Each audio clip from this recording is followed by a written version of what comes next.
The man that many black men are hailing as hero is so sad and pathetic in our culture, in our black culture, that people that abuse us verbally, physically, emotionally will consider them to be hero. Isn't it? He just insulted a young lady and told her because two people came out of her. She's 37 years old. She had two kids out of wedlock. And she decided to change her mind and have an awakening, an epiphany to turn her life around and remain celibate until she find the right person. He's encouraging her to go out and give it up in order to find a man, to keep a man. But he forgot to realize that she did give it up, and he gave her two kids, and she's unmarried with two kids. He didn't listen properly, and you guys who listen to him, follow him, you didn't listen properly. He advised her to give it up. Somebody should have told him, if I was that lady, I would tell him, listen, sir, I did give it up twice. Nobody led me. Anyway, let me get to my next point here. He just told the next lady that she's too fat or something.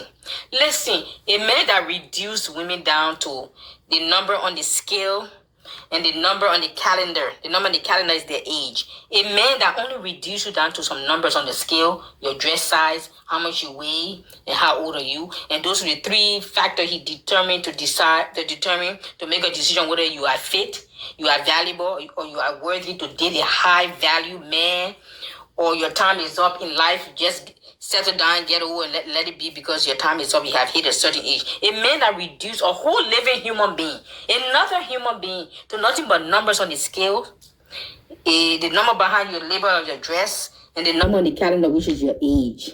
And this is the man that people are hailing, especially black men are hailing as heroes. Does anybody know the definition of hero? Or we, the black race, we are so emotional, so sentimental that we don't think with our head, we think with our heart, which is called emotions and sentiments, that we allow somebody like this to say I don't know whose hero he is because he ain't mine.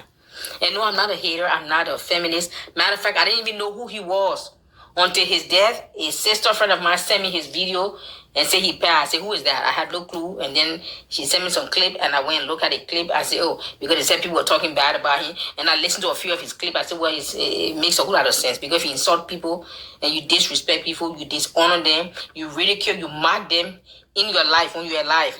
Then you want people to honor you when you're dead. Are you serious? Those of you who are, please. But listen, let me get back to the point. A man who reduced women down to a bunch of numbers on the scales and the dress size and their age tells me we are nothing more than a product to decorate and dress his arms. Meaning when you go outside, when you dress, walk in the street, it's always you have a beautiful woman, that's it. He will not be able to handle a strong, intelligent, successful, high-value woman, as he put it, high-value man. And so let me tell you, most of those so-called high-value men you're talking about, there are plenty out there, but they're nothing more than perverts. They are nothing more than, whether they are elite, the millionaires, the billionaires, they're out there. You hear all these, what do you call it? Is it called girls or show girls, that high-class lady that, now, is it hooker? Anyway, when they have those agencies where the wealthy men call for girls to go to the house, you know what I'm talking about. They have a name for it. Those are your high-value men. Those high-value men does not have high-values morals. I repeat, those so-called high-value men that you think you are talking for or speaking on their behalf, Kevin, they do not have high moral values. Those are some of the most perverted, wicked, freaky people there is in the world. You say, how do I know? Just go to, all you got to do is watch the thing on YouTube, the news. They will tell you, oh, the billionaires got this hooker girl. There's a word they got for you. I can't remember. My mind just went. Is it called girl or show girl? Anyway, it's out there. Just look for the videos. But the point I'm making here is, your high-value men that you are recruiting for, Kevin, or you think you are speaking on their behalf, they don't have high moral values. No, they don't. Some of them have wife at home, and there's something they call it. Is it swinging or swingers club or something? I need to get all my words together. I'm not part of that group, so of course I won't get it right. But you get my point. Mm-hmm. It's so sad that Kevin used to tell these women, you will die alone, you will die alone, you will die alone, you will die alone. And look how he died. Sad, sad, sad. Not even in his own bed, not even in his own house, not even around family members and friends, but in the hotel room, a total stranger. And you guys, and this man came to be a relationship guru and giving advice that did not even work for him. He's twice divorced.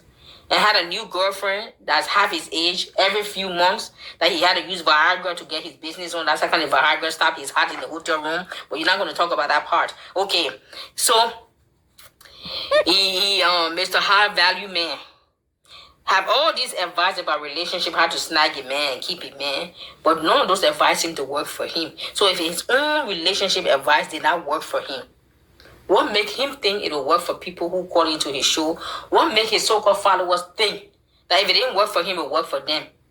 Are you getting me? You can't be practicing what you're not preaching. You can't be dishing out something that you're not living by. You can't be dishing out and preaching out something that you're not living by, or it's not working for you, or you have no proof that it ever worked for you. You can't be saying those things, sir. But I guess he said those things because there are people out there that are so dumb and they are so emotional and so sentimental, they will eat up anything anybody say without even reasoning, critically, logically thinking, or even asking any questions. So wait, if he's such a great relationship expert, how come he didn't apply his own advice to save one of his two failed marriages? How come he still have a new girlfriend every few months or every few whatever? How come this? Well, of course you won't ask questions because asking questions means you are intelligent. And you say you're a high value man.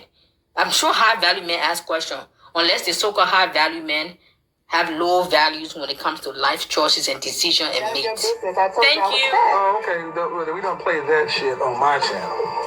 You get your big fat ass on somewhere then. I don't deal with you big sassy ass broads with 2 kids. Talking about celibate? You need to be trying to get that shit away to secure a man. What do you weigh? That's none of your business. I told you I was fat. Oh, okay. We don't play that shit on my channel. You get your big fat ass on somewhere then.